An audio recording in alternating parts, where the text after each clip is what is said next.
Hi friends, இன்றைக்கி நம்ம என்ன பார்க்க போகிறோன்னா டீ கடையில் விற்கிற சால்ட் பிஸ்கட்டை நம்ம வீட்டிலே எப்படி ஹெல்த்தியாக நம்ம குழந்தைங்களுக்கு பண்ணுறதுன்னு பார்க்கலாம் வாங்க. இப்போ அடுப்பு ஆன் பண்ணி ஒரு சின்ன பாத்திரம் வச்சுக்கிட்டு ஒரு கப்பை எடுத்து அதில் 1/4 கப் அளவுக்கு சுகரை மிக்சியில் பவுட்ரு பண்ணிவிட்டு அதை ஆட் பண்ணிக்கிறேன். நீங்களும் ஏதாவது ஒரு மெஷரிங் கப்பையே வச்சுக்கோங்க. அதுக்கப்புறமா அதே மெஷரிங் கப்பில் 1/2 கப் அளவுக்கு கடலை எண்ணெய் ஆட் பண்ணிக்கிறேன்.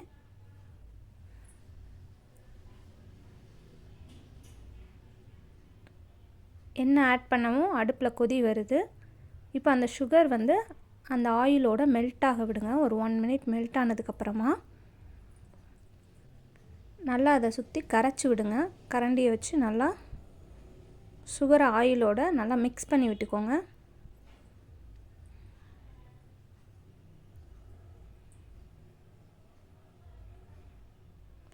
நல்லா இந்த மாதிரி கொஞ்சம் கரைச்சதுக்கப்புறமா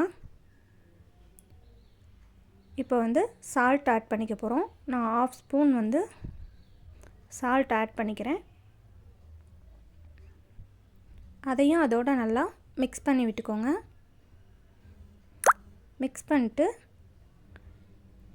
இப்போ நம்ம எடுத்து வச்சுருந்த அதே மெஷரிங் கப்பில் 1 கப் அளவுக்கு கோதுமை மாவு அதில் போட்டு நல்லா ஸ்ப்ரெட் பண்ணி நல்லா சப்பாத்தி மாவு பிசைகிற மாதிரி பிசைஞ்சுக்கோங்க. பிசைஞ்சிட்டு இந்த மாதிரி பாலித்தீன் ஷீட் வீட்டில் இருக்குன்னா யூஸ் பண்ணுங்கள், இல்லைனா நார்மல் கேரி பேக் கூட யூஸ் பண்ணுங்கள். நல்லா ரவுண்ட் பண்ணிவிட்டு அந்த கவரில் வச்சு அதை மடக்கி சப்பாத்தி கட்டையில் தேய்ச்சிக்கோங்க. உங்களுக்கு பிஸ்கட்டு எந்த அளவுக்கு வேணுமோ அந்த மாதிரி தேய்ச்சிட்டு ரவுண்டாக கட் பண்ணிக்கோங்க. இப்போ ஒரு பாத்திரத்தில் ஒரு ஸ்டாண்ட் வச்சுக்கிட்டு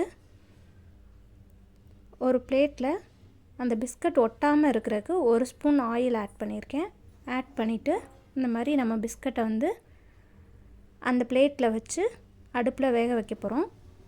இப்போ ஒரு 15 to 20 மினிட்ஸ் அடுப்பில் வேகணும். வெந்ததுக்கப்புறம் பார்த்திங்கன்னா இந்த மாதிரி ஹெல்த்தியான சால்ட் பிஸ்கட் நம்ம கோதுமை மாவுலேயே நம்ம குழந்தைங்களுக்கு வீட்டில் பண்ணி கொடுக்கலாம். நீங்களும் இதை உங்களுக்கு பிடிச்சிருந்துச்சின்னா உங்கள் வீட்டில் ட்ரை பண்ணி பாருங்கள்.